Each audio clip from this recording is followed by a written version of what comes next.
नमस्कार, only facts TV में आपका रोज की तरह स्वागत है। ओनली फैक्ट्स टीवी आपको रोजाना देता है दिन भर की सारी खबरों के फैक्ट्स, तथ्यों की जानकारी मात्र कुछ मिनटों में, और इतिहास के पुरानी जानकारियां भी मात्र कुछ मिनटों में। आमतौर पर आप टीवी में विज्ञापन देखते होंगे, कोई घुटने के दर्द ठीक करने की, और कोई पेट को बहुत बड़ा हुआ है उसको 1 महीने में ठीक करने का, किसी का बाल सिर पे नहीं उग रहे तो उसके बाल उगाने के, ऐसे बहुत सारे विज्ञापन आते हैं। लेकिन कोई नियंत्रण इन पे नहीं था। झूठ बोल बोल के ये खरबों रुपए कमा लेते थे, करोड़ों अरबों रुपए कमा लेते थे कुछ कंपनियां। तो अब एक बहुत अच्छी बात है, मोदी सरकार ने एक बहुत अच्छा कदम उठाया है। उपभोक्ता संरक्षण कानून आया है और ये लागू हो रहा है। इसमें कोई जो भयावह कह लें या भ्रामक कह लें, भ्रामक जो विज्ञापन है ना, अब महंगा पड़ेगा। तो इन भ्रामक विज्ञापन को जो अब देने पे कार्रवाई सरकार कर सकती है। पहले ये बहुत लचर कानून थे जिसमें कोई कार्रवाई होती नहीं थी। तो मैं तो कहूँगा कि बहुत अच्छी बात है। थोड़े शब्दों में मैंने बात रख दी आपको। एक बात और आ रही है आज की कि उज्जैन के महाकाल मंदिर में सिर्फ और सिर्फ राज्य के श्रद्धालु ही दर्शन कर पाएंगे। कुछ लोग कह रहे हैं कि क्यों, क्योंकि मंदिर में जाने का अधिकार तो सबको है। लेकिन मैं तथ्यात्मक बात रखना चाहता हूँ, क्योंकि कोरोना का संक्रमण बहुत फैल रहा है। भीड़ बहुत ज़्यादा होगी तो उससे संक्रमण और ज़्यादा फैल सकता है, और राज्यों से कुछ लोग आएंगे वो भी संक्रमण को फैला सकता है। राज्य सरकारें अपने राज्य की जो जानकारियाँ हैं वो सटीक रखती हैं, लेकिन दूसरे राज्य से कोई अगर कोरोना कोई पॉजिटिव आता है और वो वहाँ पे कोरोना फैला तो वहाँ के लोग भी सकते हैं। लेकिन कहीं ना कहीं जहाँ 10 लोग उपलब्ध होंगे वहाँ पे अब 1 लोग मुकाबले उदाहरण के तौर पे उपलब्ध है, तो जो चांसेस हैं वो काफ़ी कम हो जाएंगे। तो मैं तो यहाँ पे तथ्यात्मक बात रखूँगा कि ये सही फैसला है। इसके अलावा कुछ लोग कह रहे हैं ओपीडी खोल दिया गोरखपुर की। देखिए, सबसे पहले मैं यहाँ कहूँगा कि सरकार ने जो आइसोलेशन सेंटर बनाने थे वो बना चुकी है। सरकार पूरे देश को 5-4 साल 2 साल के लिए बंद नहीं रख सकती, या 2 महीने 3 महीने और भी नहीं बढ़ा सकती कि वैक्सीन आएगी तब तक खोल के रखें। वैक्सीन आएगी, इसका डिस्ट्रीब्यूशन होगा, तो ये बहुत लंबा प्रोसेस होगा। जितना सरकार ने किया ये काफ़ी था, और ये वाकई में बहुत सख्त कदम थे पूरे संसार में जो कदम उठाए गए थे, क्योंकि भारत की आबादी पूरे संसार के टॉप देशों में आती है। तो इसलिए फ़िलहाल जो अब खुले हैं तो मैं तो समर्थन करूँगा कि खुलने चाहिए। उसकी वजह, क्योंकि कोरोना तो जो फैलना है वो फैल रहा है। प्रिकॉशन सबको समझ में आ गई है, हर जागरूक ज़्यादातर लोग हो गए हैं, मास्क का उपयोग कर रहे हैं, सोशल डिस्टेंसिंग का पालन कर रहे हैं। सबकी बात नहीं कर रहे लेकिन काफ़ी लोग कर रहे हैं। तो इसलिए अब आइसोलेशन सेंटर खुल चुके हैं, वैक्सीन भी जल्द आने वाली है, तो इसको खोल देना। क्योंकि बहुत लोग ऐसे हैं जो काफ़ी वक्त से ऐसी बीमारियों से, जो इमरजेंसी तो नहीं है लेकिन ओपीडी खोलने से उनको राहत बहुत मिलेगी, उनको भी राहत देना ज़रूरी है। और राम मंदिर की बात करें तो ये बहुत अच्छी खबर पूरे देश के लिए थी, क्योंकि भारत की न्यायिक व्यवस्था ने जो भारत की जो लोगों की जन भावना थी उसका सम्मान हुआ है।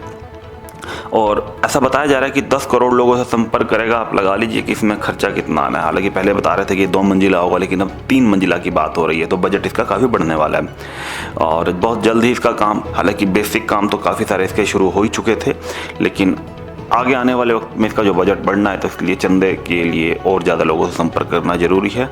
और उम्मीद करता हूँ कि आप लोग भी इससे जुड़ेंगे, क्योंकि इसमें योगी सरकार ने कहा था कि 1 ईंट और 10 रुपये के करीब आप ज़रूर दें।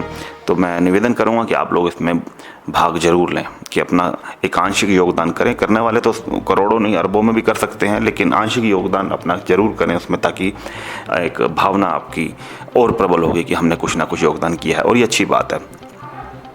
और जब सब लोग साथ दे रहे हैं, समर्थन दे रहे हैं, तो फिर शरद पवार जी ने कह दिया कि इससे क्या कोरोना ख़त्म हो जाएगा।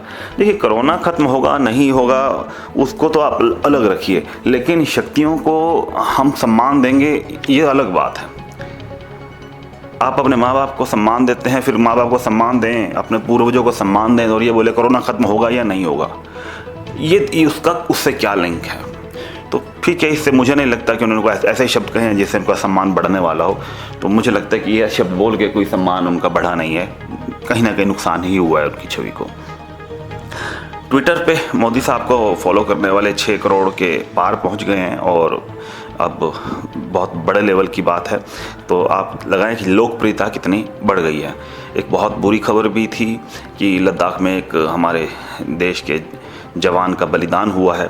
बार बार लोग शहीद बोलते हैं, मैं रिपीट कर दूं, शहीद वो होता है जो इस्लाम धर्म के लिए अपनी जान दे दे या इस्लाम धर्म की रक्षा करते हुए मारा जाए। जैसे लादेन, वो शहीद है। लेकिन देश के लिए जो कोई व्यक्ति लड़ता हुआ, समाज के लिए लड़ता हुआ मारा जाए, जैसे बलिदानी कहा जाता है या उसे ऐसा बोला जाएगा कि वीर गति को प्राप्त हुआ है।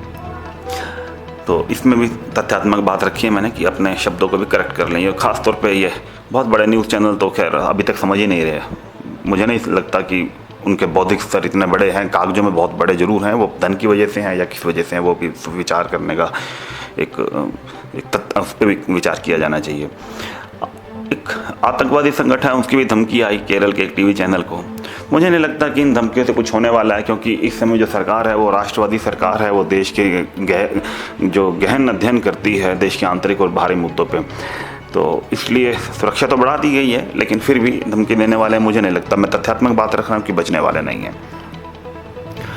पश्चिम बंगाल में कुछ खबरें आती रहती हैं कि बार बार मुस्लिम तुष्टीकरण की भी बहुत बातें हो रही हैं, वहाँ पे खबरें आती हैं। वहाँ पे एक नाबालिग लड़की का शव भी मिला, तो प्रदर्शन करना लोगों का जायज़ है, इससे सरकार को सीख मिलती है कि ये क्या हो रहा है। तो जो गलत काम हो रहे हैं सरकार को उसको चेताना जरूरी है कि लोग अगर ऐसे हाथ पे हाथ रख के बैठे जाएंगे, और ऐसे ही लोगों के एक शांतिपूर्ण होना चाहिए प्रदर्शन। यहाँ मैं ये बात कहना चाहूँगा कि कोई ऐसा प्रदर्शन ना हो जिसमें नुकसान हो किसी पब्लिक की, किसी भी प्रॉपर्टी का, किसी भी संसाधन का, कोई किसी जान माल का। तो शांतिपूर्ण अगर कोई प्रदर्शन होता है तो मैं उसके समर्थन में हूँ, लेकिन वो अशांतिपूर्ण नहीं होना चाहिए। एक बात आ रही है राफेल जेट की। राफेल 6 आने वाले हैं 27 जुलाई को बता रहे हैं, और उसकी तैनाती भी अम्बाला के नज़दीक बता रहे हैं कि हो जाएगी, और फिर वो चाइना को हम काउंटर कर सकते हैं इसमें, क्योंकि ये राफेल कोई अभी 6 नहीं है तो बहुत सारे आने हैं। लेकिन ये देश के लिए बहुत फ़ायदेमंद है, इससे दुश्मनों को एक भय आएगा, क्योंकि ये बहुत मॉडिफाइड राफेल जहाज़ हैं और इसमें बहुत सारे कस्टमाइज ऐसे परिवर्तन किए गए हैं जो भारत के रिक्वायर्ड थे, जो भारत की ज़रूरत के हिसाब से खरे उतरते हैं। तो ये हम लोगों के लिए गर्व की बात होनी चाहिए। हालांकि उस गर्व की बात नहीं कर रहा, क्योंकि अपने देश में अगर कोई चीज़ बने तो वो ज़्यादा गर्व महसूस होता है, लेकिन टेक्नोलॉजी का हस्ता जो इसमें आदान प्रदान है, तो इस हिसाब से आने वाले वक्त में भारत में भी बन सकते हैं। तो एक बहुत अच्छी खबर है। यहाँ पे तथ्यात्मक बात यह है कि भारत में इनका जब निर्माण शुरू हो जाएगा, टेक्नोलॉजी भारत के पास आ जाती है और भारत की अपने भी टेक्नोलॉजी इसमें जोड़ लेते हैं, तो ये और भी ज़्यादा घातक हो जाएंगे, और आने वाले वक्त में हम खरीदने के बजाय बेचने पे ध्यान देना भी शुरू कर सकते हैं। नेपाल की बात करें तो नेपाल तो ऐसा लगता है जैसे चाइना का एक मोहरा बन चुका है उनकी सरकार, क्योंकि नेपाल की जनता और भारत की जनता तो हमेशा से आपस में मिलकर काम करते रहे हैं, और भारत नेपाल पे, नेपाल भारत पे, ये एक दूसरे से जुड़े हुए ऐसे देश हैं जहाँ देखो पासपोर्ट की भी ज़रूरत नहीं है। लेकिन ऐसे ऐसे बयान आने, ऐसी ऐसी खबरें आनी, और अब पुलिस वहाँ के, माफ़ कीजिएगा, वहाँ के एक तरफ से एक फायरिंग होना जिसमें कोई चोट भी लगी है, इसमें गंभीर चोट लगी है एक युवक को। तो इससे तथ्यात्मक बात यह है कि कहीं ना कहीं संबंध कुछ ना कुछ खराब होने तय हैं। लेकिन जनता की बात करें तो मैं ऐसा मानता हूं कि भारत में नेपाल के बहुत लोग काम करते हैं, उनके प्रति अगर हम बात करें, उनसे बात करें तो कभी भी कोई ऐसी बात नहीं महसूस होती। लेकिन मुझे लगता है कि नेपाल की सरकार कहीं ना कहीं चीन के दबाव में है। और कोरोना की बात करें तो 11 लाख का आंकड़ा पार हो गया। कहाँ जब 100 आंकड़े थे तो पूरा देश बंद था, और यहाँ का 11 लाख के करीब हो गए, और ये देखना ये करोड़ों में भी जा सकता है आने वाले वक्त में। लेकिन वैक्सीन आ गई है और ट्रायल शुरू हो गए, मार्केट में नहीं आई लेकिन ट्रायल शुरू हो गए, और बहुत जल्द मुझे लगता है कि इसके ट्रायल जब शुरू हो जाएंगे, कामयाब हो गए हैं इसके जो ट्रायल हैं काफ़ी, तो ये कामयाब होने के बाद जब बड़े लेवल पे इनके ट्रायल कामयाब हो जाएंगे और जब ये मार्केट में आ जाएगी, तो ये भारत की छाप पूरे संसार के अंदर ज़बरदस्त बन जाएगी। और एक सबसे बड़ी एक नुकसान वाली बात चाइना के लिए, चाइना का 5G नेटवर्क की कमर तोड़ने में सबसे पहला काम जो किया वो अमेरिका ने किया। उन्होंने भारत को भी कन्विंस किया। हालांकि भारत को चाइना धमकियां भी देता रहा कि ऐसा करेंगे तो हम वैसा करेंगे, वैसा करेंगे तो ऐसा करेंगे, लेकिन भारत ने परवाह ही नहीं की उनकी धमकियों की। उन्होंने कहा कि ठीक है तुम बोलते रहो, हमें कोई फ़र्क नहीं पड़ने वाला। और जियो ने तो ऐलान ही कर दिया था कि हम 5G लॉन्च कर रहे हैं, बात ही खत्म हो गई। लेकिन अब जापान और ब्रिटेन अगर मिल जाते हैं, वो भी जियो को लॉन्च कर देते हैं, तो फिर तो अब कुछ नहीं बचता उसके लिए। तो चाइना के लिए बहुत बड़ी खबर है ये, बहुत नुकसान वाली खबर है। भारत दूर हो गया, अमेरिका दूर हो गया, अमेरिका ने यूरोपियन कंट्री को 5G से दूर कर दिया, वही कंपनी का सबसे बड़ा नुकसान होना तय हो गया पूरे संसार के अंदर। वो अपना नेटवर्क फैलाने में जो है कामयाब होने वाली थी, वो उससे दूर हो चुकी है। मुझे नहीं लगता कि अब वो हुआ कि वो वैल्यू बनने वाली है पूरे संसार में। और टिकटॉक तो भारत से चली गई, अब अमेरिका और ब्रिटेन भी इसको अपने देश से भगाने की तैयारी कर रहे हैं, लेकिन टिकटॉक ने एक नया दाव चल दिया है। वो कह रहे हैं कि हम हेडक्वार्टर ही बना देते हैं अपना, जो ब्रिटिश सरकार के साथ ही मिलके। तो उससे ये हो सकता है कि उनको ये लगेगा टिकटॉक अब चाइना की बजाय हेडक्वार्टर इसका ब्रिटिश सरकार के वहाँ पे अंडर आ जाता है, या उनके संपर्क या उनसे गठजोड़ करके आता है, तो इससे ब्रिटिश सरकार को भी काफ़ी फ़ायदा मिलेगा। तो इसलिए उन्होंने भी अपना बहुत अच्छा दाव चला है। लेकिन कहीं ना कहीं चाइना की जो वो थी ना, एक सबसे आगे बढ़ के अपना काम करने की जो उसकी स्थिति थी, वो अब चली गई। अब वो दबाव की स्थिति में है।